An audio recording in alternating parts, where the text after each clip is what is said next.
যে কোনো রোগ থেকে আরোগ্যের জন্য, যে কোনো রোগে যখন আক্রান্ত হবেন, অসুস্থ হবেন, তখন কি করবেন? সূরা ফালাক নাস পড়ে রুকিয়া করবেন। শরীয়ত সম্মত রুকিয়া, আরবিতে বলে রুকিয়া শারঈয়া, ফার্সিতে বলে দম করা, দম করা, বাংলায় হচ্ছে ফুক দেওয়া।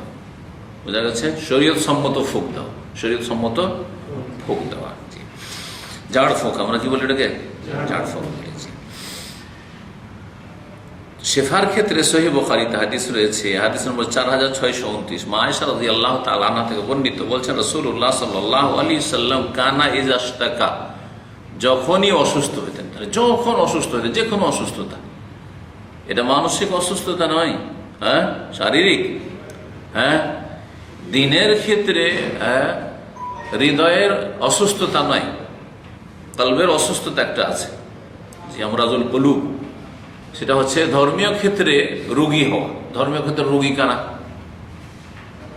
যারা শিখবে, ধর্মের নামে পাপ করে, তারা হচ্ছে ধর্মের ক্ষেত্রে রোগী। ভ্রান্ত ধর্মকে সহি ধর্ম মনে করে, তারা হচ্ছে রোগী। আর যারা বিধর্মী ধর্মকর্ম করে না, দিন ইসলাম পারে, তারাও রোগী।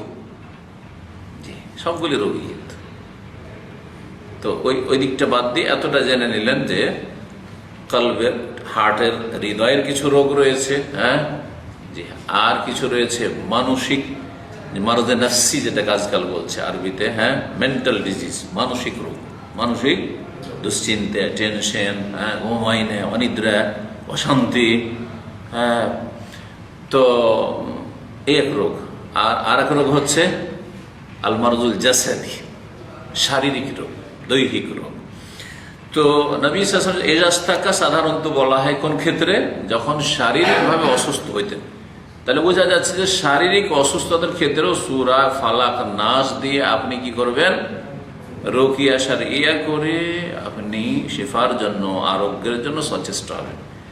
আমরা শুধু দৌড় দিয়ে, একটু অসুখ হলে দৌড় দিয়ে যাই ডাক্তারের কাছে, হ্যাঁ, ওষুধ নেওয়ার জন্য, ট্যাবলেট, ইঞ্জেকশন নেওয়ার জন্য, কিন্তু কোরআনের আমরা রুকিয়া করি না। শারীরিক রোগের ক্ষেত্রে এটা। বাকি মানসিক অশান্তির ক্ষেত্রে তো জিকরুল্লাহ বড় চিকিৎসা, আর জিকরুল্লাহর অন্তর্ভুক্ত সূরা ফালাক নাস, ওটা তো আছেই, হ্যাঁ।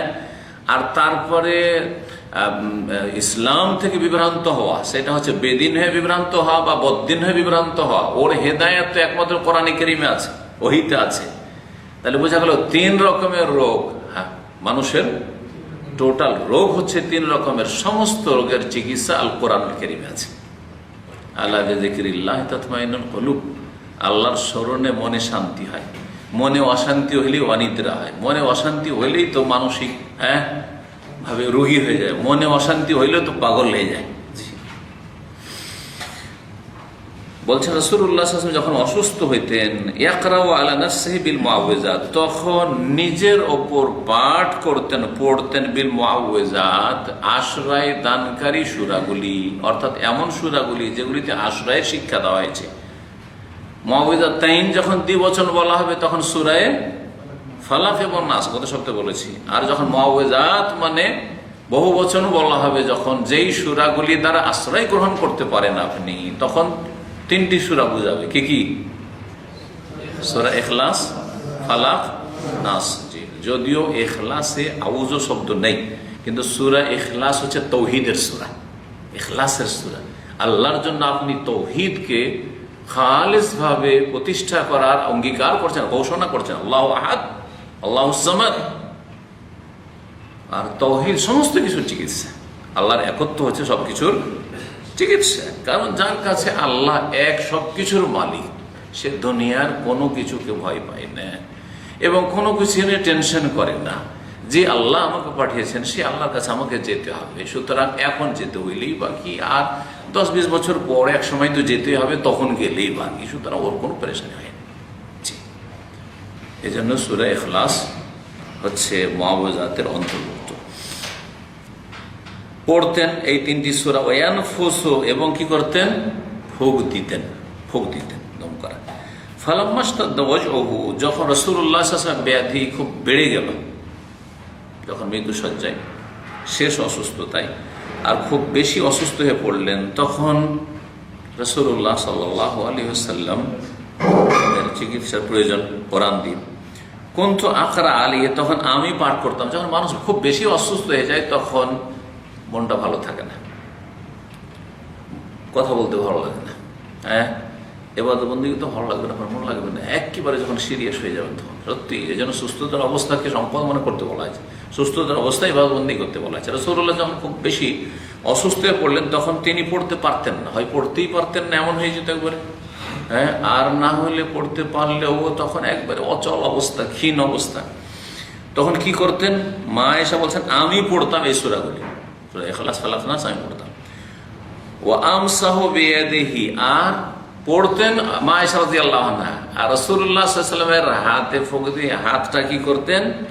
বুলিয়ে দিতেন, নবী সাল্লাল্লাহু আলাইহি ওয়াসাল্লামের মোবারক শরীরে ফিরিয়ে দিতেন। রাজা বারাকাতিহা, রাসূলুল্লাহ সাল্লাল্লাহু আলাইহি ওয়াসাল্লামের হাতের বরকতের আশায়। একটা হচ্ছে মা আয়েশা রাদিয়াল্লাহু তাআলা আনহা পড়লেন সূরা ইখলাস, ফালাক, নাস, আর তারপরে নিজ হাতে ফুঁক দিলেন। ফুঁক দেওয়ার পরে নবী সাল্লাল্লাহু আলাইহি ওয়াসাল্লামের গায়ে হাত ফেরাবেন, ঠিক না? এটা করলে মা আয়েশার হাতে ফুঁকটা হইতো এবং হাতটা ফেরানো হইতো। এর চাইতে অনেক বেশি বরকত যদি রাসূলুল্লাহ সাল্লাল্লাহু আলাইহি ওয়াসাল্লামের মোবারক হাতটাতে ফুঁক দিয়ে ফেরানো হয়। তাই এই কাজটি করতেন। পাঠ করতেন কে? মা আয়েশা রাদিয়াল্লাহু আনহা। কিন্তু ফুঁক দিতেন নবী সাল্লাল্লাহু আলাইহি ওয়াসাল্লামের হাতে এবং হাতটা বুলিয়ে দিতেন শরীরে। এই হচ্ছে হাদিস। কি বোঝা গেল এই দিয়ে? যে অসুস্থ হলে আপনি পাঠ করবেন সূরা ইখলাস, ফালাক, নাস, আর তারপরে ফুঁক দিবেন। ফুঁক দেওয়ার পরে গায়ে হাতে গোটা শরীরে যতটা অংশে আপনার হাত ফেরানো সম্ভব আপনি হাত ফিরিয়ে দেবেন।